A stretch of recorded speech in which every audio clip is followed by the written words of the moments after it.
Hi everyone, Altitude Trails. We continue with our series of podcasts, and we're back with Paolo. Hi Paolo, how are you? Hi everyone, I'm fine. How are you doing?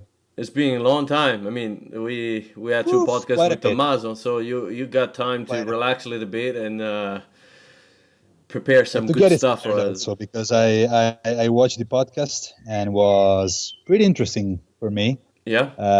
Actually, I had a few questions for Tommaso. Then we spoke about it, and maybe today we have kind of solutions for the zoonoses he speak about. Let's see. Yeah.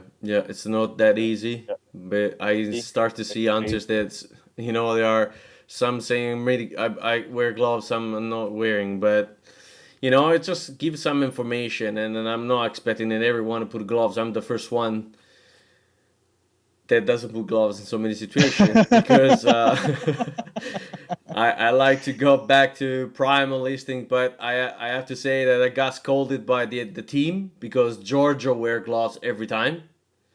Uh-huh. Davide wear gloves every time, Uh-huh. and most of it, my camera, when it gets blood all over the camera, is no good because you're trying to take pictures in the camera, and then there is your wife that calls you, and then you take your phone, and then you have blood everywhere. So I It's need messy. to. Put gloves on. I Put need to gloves start follow what say spotting vet, and but there are situation and situation anyway. That's why we're Definitely. talking about what we're talking today about. Wild boar. Yes, good, good, good, Wild good. boar. So, okay, wild boar. I don't have that experience on wild boar. It's not really my hunt because I think I didn't have the opportunities, and I focused more on the road here in Europe, chamois when I was in Italy. But I have to say that when there is meat of wild boar on the table, wow, that's pretty interesting and tasty. It is.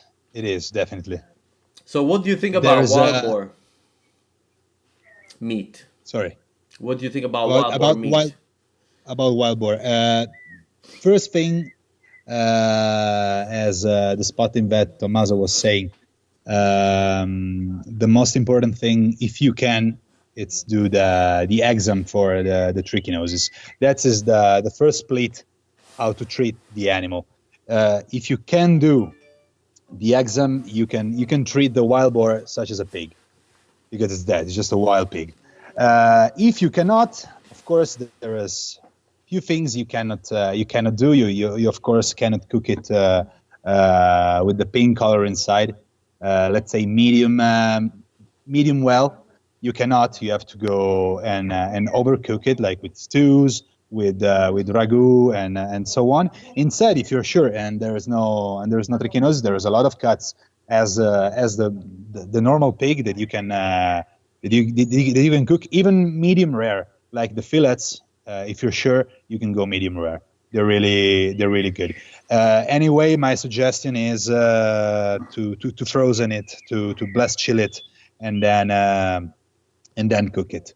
Another important thing, which I really like when you have to treat the wild boar. Something I really like are all the cuts similar to the pigs, like the back chops, the belly, and you can do pretty much the same thing you can do with a pig. So it's that, just like cut it if you can, like age it a little bit, like with the roe deer, I see and you are in good company. I am in company. And whoa, I get lost. Okay, there are these uh, cuts. You can trade it like we were saying the other time. You can age it in the fridge a little bit. That would be awesome, like for a week. That would be good.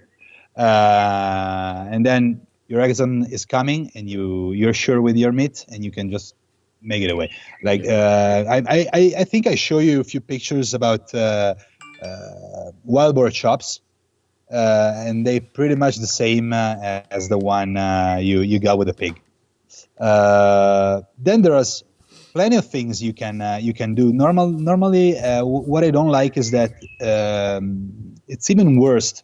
especially here in Italy, relating to the meat, compare with the roe deer, because the wild boar, it's really all cut it in small dice and put in the spezzatino.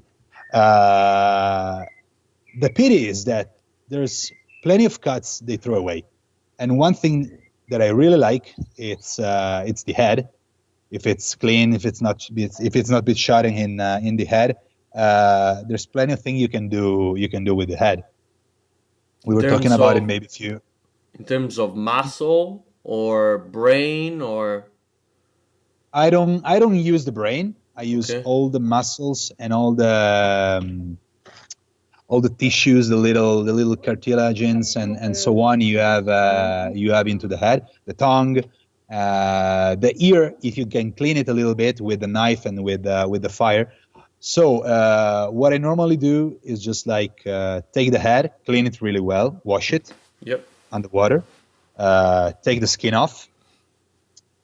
You burn all the little hair that stays like near the eyes, near the mouth, and so on, and then just like boil it with spices, salt, black pepper, wild herbs, whatever, just to put the flavor into the meat. Mm-hmm. And after that, when it's cooked, it takes a long time because you want all the fat and all the cartilagens to melt down, Mm-hmm. because what you need is the collagen, I think it's called in English, I'm not sure, Yeah. to came out. And it's the thing that later, when you're gonna make all the small dice of, you just mince the head, you just Yeah. debone with your hand all the head, and you can make like a cooked salame of that. It's like a terrine Yeah, it's what they made do in out France of a the head. lot. Yeah, yeah. Yeah, I have to say it's Oh, a good one. It's a good one actually. it's awesome. Yeah, The and pity is that you cannot use, such as with the pig, you cannot use the skin, because of course the wild boar one, it's much thicker, dirty, and it has all the brushes on it, so and you cannot thick. use it. It's pretty much much a pity. But comes out something that I think it's not what we were talking about every time is not to waste what you get from the animal. So even with the head, you can do something which is good. You can store it in the fridge. You can freeze it. You can use it later during an aperitivo, or just Yeah, like cut it really thick and then grill it, which it comes out really good even that way. yeah. So that about the head. And the head Uh, is a big part of the wild boar. it is a big It's a part. big part of the wild It is boar a big part. actually. I start to reason about that while I was buying wild boars at the restaurant, and I was waiting all the heads, and there was a lot of wasting, but a lot. So what to Yeah. do about that? And that came out. I mean, what they normally do with a pig, they do True. like a heterin. So Heterine, yeah, yeah, they why do a would lot in France, and I have to say that's a pretty good one. You just keep it in your fridge, and then you just can take a little bit, put on a piece of bread, and it's awesome. You can use as that's it? a aperitif, or it's just like an entry for your meal. Yeah, Whatever, you can do a lot of things with that, and yeah. yeah, it's a good way to not waste a lot of meat actually.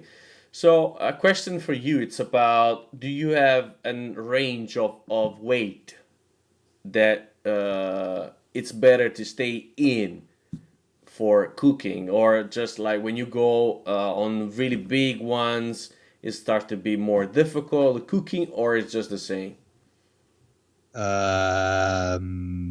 What I mean, the perfect size for me, it's between 40 to 70 kilos. Yeah, that's what I thought. Yeah, But of okay. course, but because I can choose, as I am as I'm working with that, I can choose. But of course, if you go hunting, you cannot choose which animal to No, shoot sometimes, no. especially with the wild.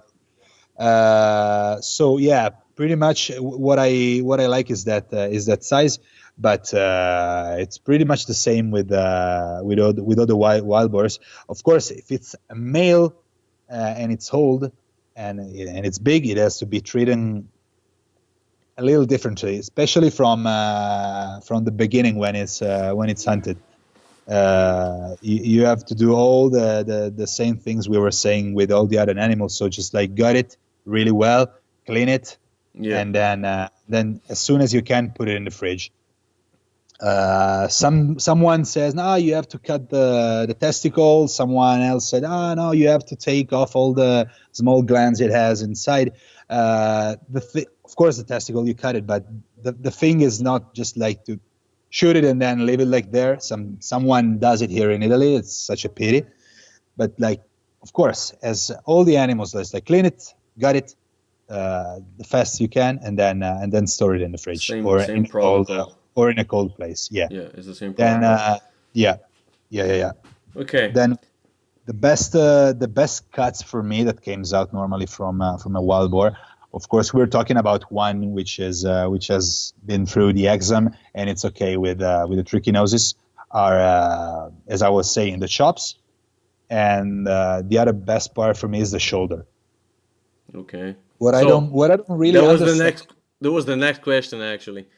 I was going to ask you what is your favorite part or favorite meal you can do with a wild boar, and I see you're starting to go there. I'm going there. I'm going there. We said to have the telepathy. Um, I like the shoulder because it has you can even if the exam even if you don't have the exam of the trichinosis, you can cook it like for a long time, and it has the perfect balance between fat and meat. I mean, the Okay. shoulder for me it's one of the best cuts. So it's pretty easy. You can make like a roast, cook it in the oven with onions and vegetables and potatoes and so on, like for a very long time at a low temperature, let's say 100 120 Celsius degrees, for depends like 6 hours, 7 hours. You can make the filling of the gyoza we were talking about the other day because it has again the right balance between fat and meat. You can go with a wonderful spezzatino. That is a cut you can use in the spezzatino. I mean, again, Okay. I say wait, which is guys, really good. guys, listen to this. This is important, please, Paolo. So now we're talking about the real spezzatino because we are speeding every time on spezzatino, and No, now spezzatino it's a good it's thing good. actually. Spezzatino is good. I It's really like spezzatino. And with wild boar, normally I make it with beer, a lot of onions and beer. beer. What type But the of thing beer? is, choose the right cut. I'm not using the legs, the ham. I'm not using the back strip. I'm not using other thing. Just the shoulder and the neck, which is the best part to make the And spezzatino. And spezzatino, if it's well done, if you go with the right cut, I think it's one of the most wonderful thing you can make out yeah, it's of a wild so boar. It's tasty. just But it's tradition, but made it with mind. So just okay, like so you choose the say right cut. beer. What type of beer you're using? Blonde beer, red beer, Could be anything. stout, whatever, whatever. Nice. It's really like what I like about using beer in the stews and in the spezzatino is that you don't have that strong acidity and flavor from the red wine. It's much more Oh, brownness, sweet, and it goes really well with the greasiness of the wild boar and the sweetness of the onion you're using it. nice. So that's what I like. Then, of course, if you want to, you can add spices like you can make a goulash and add the paprika and so on. But like a normal spezzatino with like stewed onion, you put the meat inside and you cover with beer and just let it reduce till you have that nice juice. Yeah. The onions melt down, the meat melts down, and And I'm there's hungry. nothing else to say. And It's I'm just that. hungry now. I mean, Just we are recording is 1 o'clock 30, and my fridge is empty because didn't have time to go shopping. And this is the worst torture that I could have today, thinking about all this yummy stuff. So wow. Wow, that's a good things about the beer you explained, because you know that there is also red wine. Most of the time you see red wine, but I have to say a lot of Danish they use beer, because when I hunt one of my friend, hi hunting family man Michael is probably is gonna watch us this podcast, and we did some part about it's no wild boar, this raw deer, and he put beer inside, and yeah. And this is not the worst things that I've seen, because I'm Italian. You know, sometimes we see not traditional stuff in a way like, whoa, you're doing beer, you know, and using like our red wine. But my wife, I remember, she did a barbecue, and we're not talking about wild boar. Oh no, actually yes, it was part of it was chicken, and part of it was pork. And she said in Malaysia we do like this. And I said, are you gonna marinate that things with that? And she said yes. And I said, oh, okay. And I felt like a little bit what is gonna happen, you know? So she was using Coke to Oh marinate yeah, it. yeah. I tried once with the wild she boar. she used Coke for pork, and I was like, well, and she has Sprite as well. And I I tried was like, once. I just it's gonna be a breakout, or are you gonna still in love with this girl? So there And how were, was it at the end? oh, we got married. So Then, so you like it at the end? yes, so it was No, really good. you can experiment. Of course, as I was saying before, with the beer, it's that kind of balance that I really like, and it's much easier to make it nice compared to the red wine. I do just a little clip about the red wine. If you don't let evaporate all the alcohol well, you get the worst product, which are all the spezzatino we're used to when we go to a trattoria or a small family restaurant here in Italy. They, of course, they don't know all the small tricks and techniques to get there, and that's why the spezzatino has this bad name on it. But again, if you try to go with a beer, and we'll see. You tell us. So now a curiosity: how many restaurants that you know they cook wild boar? For example, in your area, okay? I'm talking about also the cities around you are using, for example, beer. No one. Zero. I was sure. Zero. I was sure. Zero. Yeah. Yeah. Zero. They'll Yeah. go with the red wine, a long marinade. Uh, the worst way to do that. Yeah. The worst way to do that. I mean, if you want to give respect to the animal, please go with the beer, or at least Nice. try with beer. If you don't know Nice. how to use the Nice. wine, Nice. Yeah, I have a lot of Danish friends who are gonna be so much happy easier. about what you're talking about. So nice. Okay.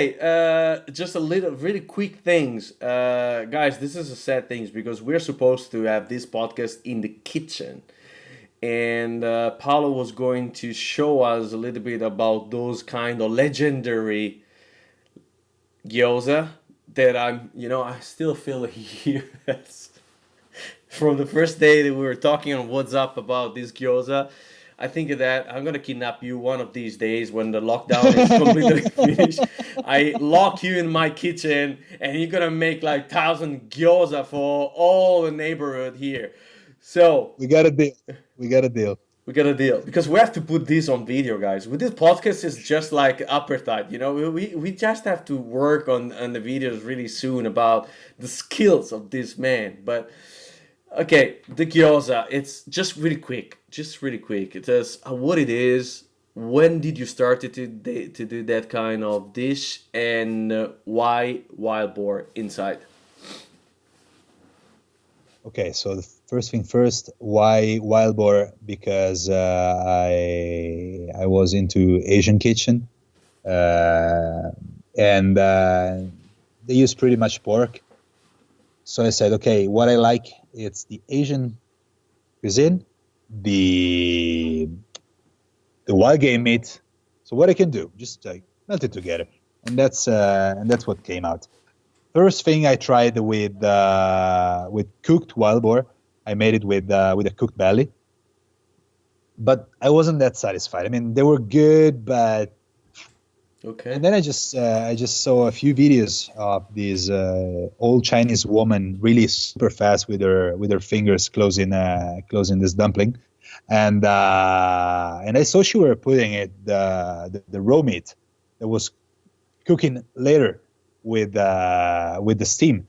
So it was just that was just like trying and evolving that kind of stuff and applying what I know, my technique, and get the flavor I want. Of course, it's not the same as the Asian one because I'm not in Asia. I'm using ingredients coming Yeah. from Piedmont, especially. But what I would like was that melting pot of the two culture and with the wild meat inside. So I try with that, and It again, was amazing. you're gonna kidnap me, and you'll see.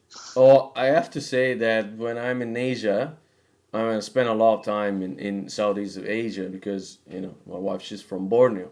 And I have to say, the best pork I've eaten in my life, it's just there. They do a fantastic job with the belly, Uh-huh.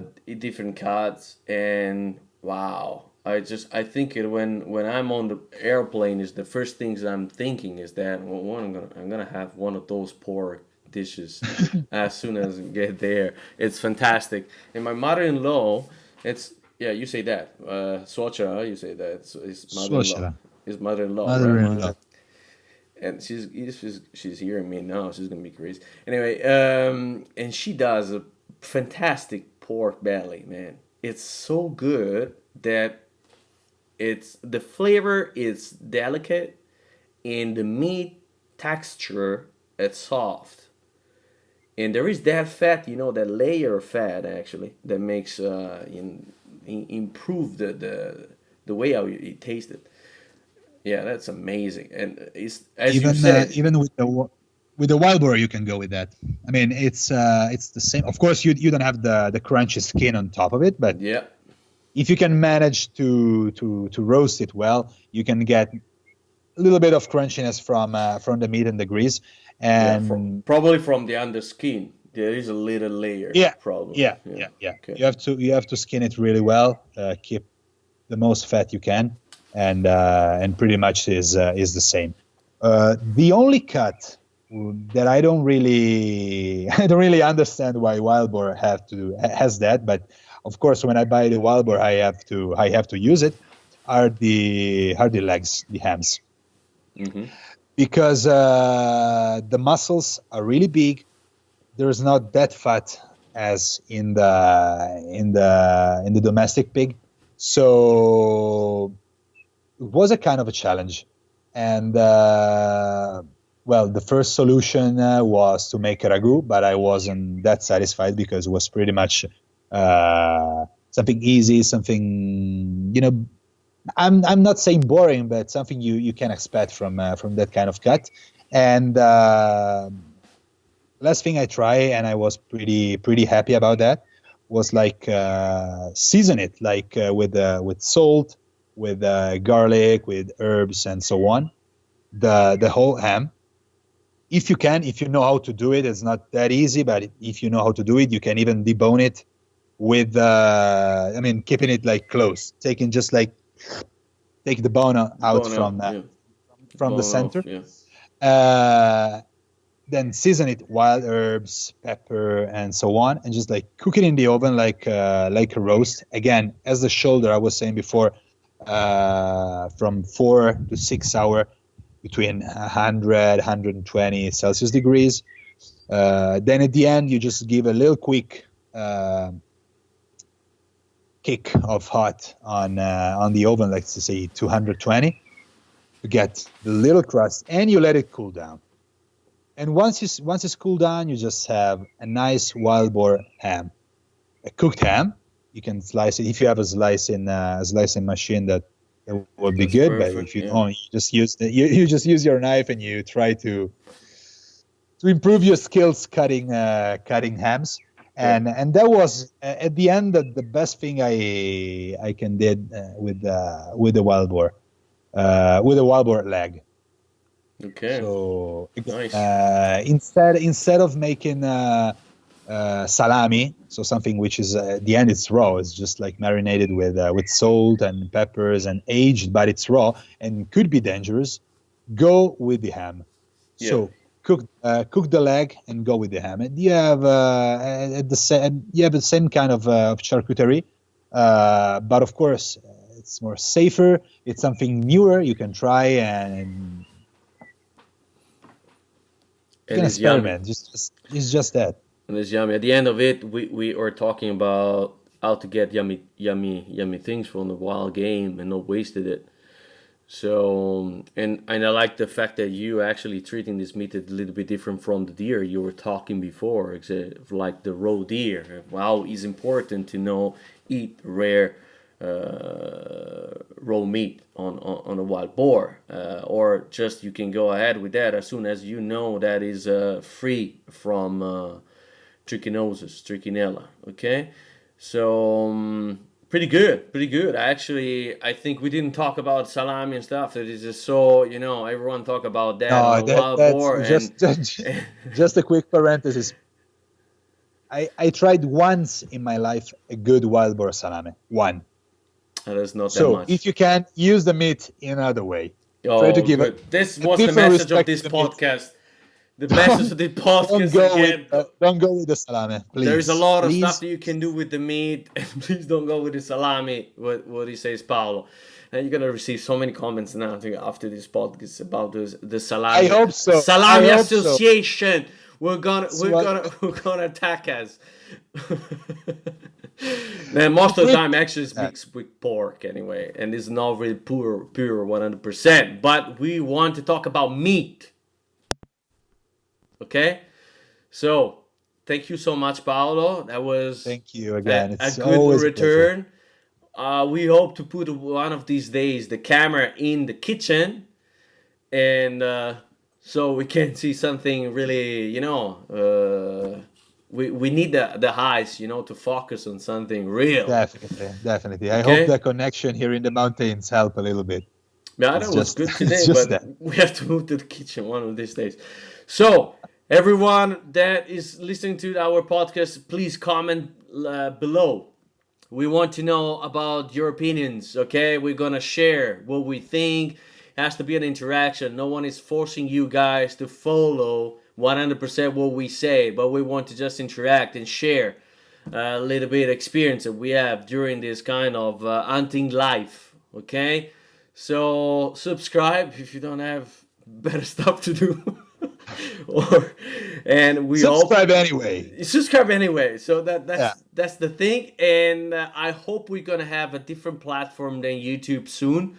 So it's gonna be a little bit more easier to listen while you are cooking your stuff. You can listen to the sexy voice of Paolo talking about. Okay, I think I'm getting is getting out of control like the other time. So it's better to end it here. So thank you so much, Paolo, and it was good. Thank you. It was interesting, like always. Boom. Bye bye. Pleasure. Ciao. Ciao.